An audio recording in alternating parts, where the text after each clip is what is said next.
Hi guys. I'm looking around seeing so many familiar faces, and that's one of the reasons I come here every year. It's probably my 6th year.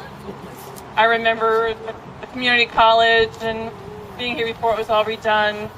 So, and I come here because supporting American Cancer Society is so important. You know, they fund research, and they do fund patient care, and so many important things, and all of us will be touched by this. There's no one in this crowd that's going to escape it. I'm sorry. That's a reality. Either as a caregiver or a friend or a relative or as an actual survivor. I come here also because of the experience is so wonderful, and I love walking around at like 4:30 in the morning, half light, watching the golfers come in to do their thing. Always amazes me that they show up so early, like 3 o'clock in the morning. What are they doing? But they're out there.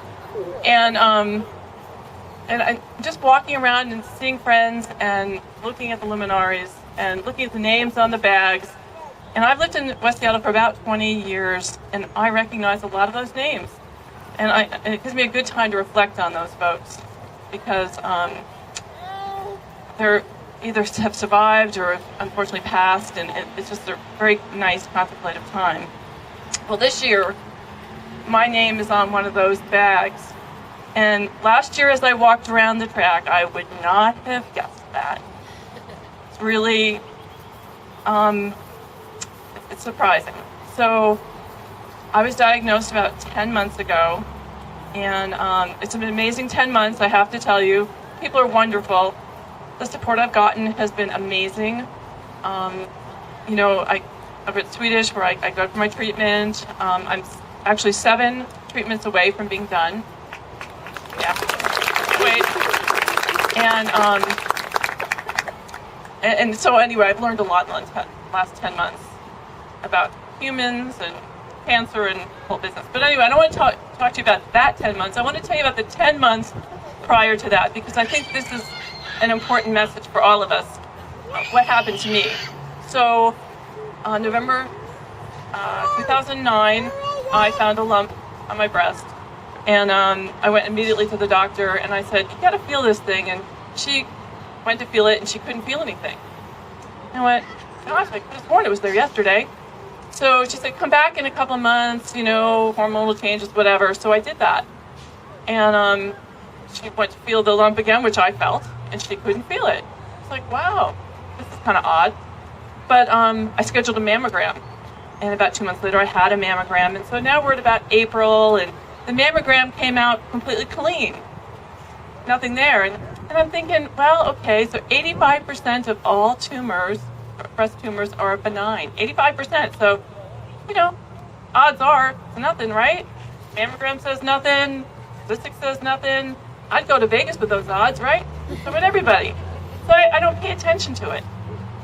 So, but it's getting bigger, and it's pretty obvious at this point. It's right on the surface, practically. And July, I'm in there, the doctor for some, stubbed toe or who knows what. The doctor goes to leave the room, and she says, "Is there anything else?" And I'm like, oh, wait a minute, there is something. Come back here. You need to feel this thing now. So she felt it, and she goes, "Whoa, okay, now I get it." So she said, "You need to go back for another mammogram and an ultrasound." So I set one up. In August, I'm in there, and they can't see anything, but you can feel it, thank goodness. And so they sent me to a surgeon, and I go to the surgeon this mid-August, and he said, "Given the way this expressed itself and given your history, yeah, you can have it out or not." I'm like, who likes surgery? Who's going to choose surgery? Well, I did, okay. But, he said, you can't swim with it. So I'm like, oh gosh, Summer, I'll wait till September. Good idea, right? So first day of school, say goodbye to my daughter.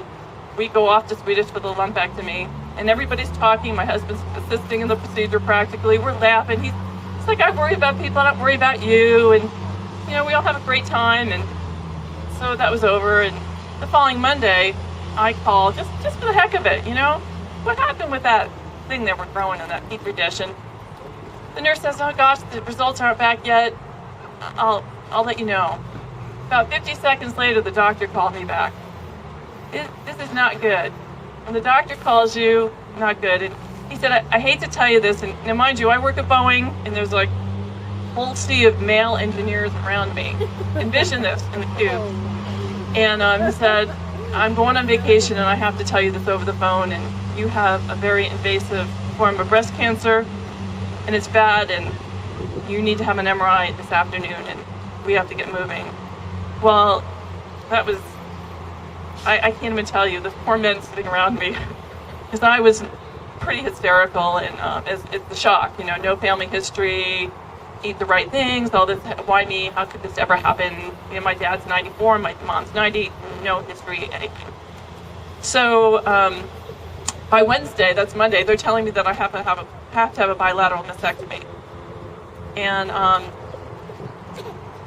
this is all very fast. And in October, when I have surgery, they've upped me to stage 3, possibly stage 4.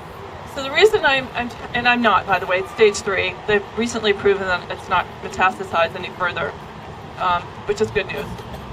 But the story behind the takeaway I want you to walk away with is, if you have any inkling of anything, you have to get on it. You can't say, oh, maybe not.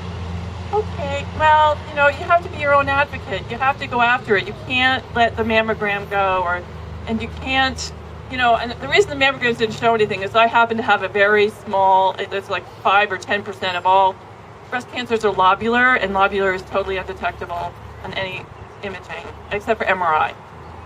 So it's got like wild cells go off, and it's really kind of crazy. But who knew? And so anyway, so I just want you to all remember that you have to be attentive. If I hadn't found the lump myself, the mammogram wasn't going to help me.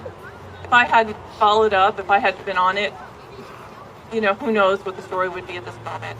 It wouldn't be good. So anyway, I hope you'll have a great time in the next 24 hours. More than that, it's more like 28 hours? No, it's actually short. It's 16. Oh, 16 hours. That's chemo brain. Hello. Math, basic math. I'm looking at some of the people and I'm like, oh God, I have to work with these people. They're thinking, can she do her job? Probably. Hopefully by the time I go back to work, I can add again. So anyway, thank you.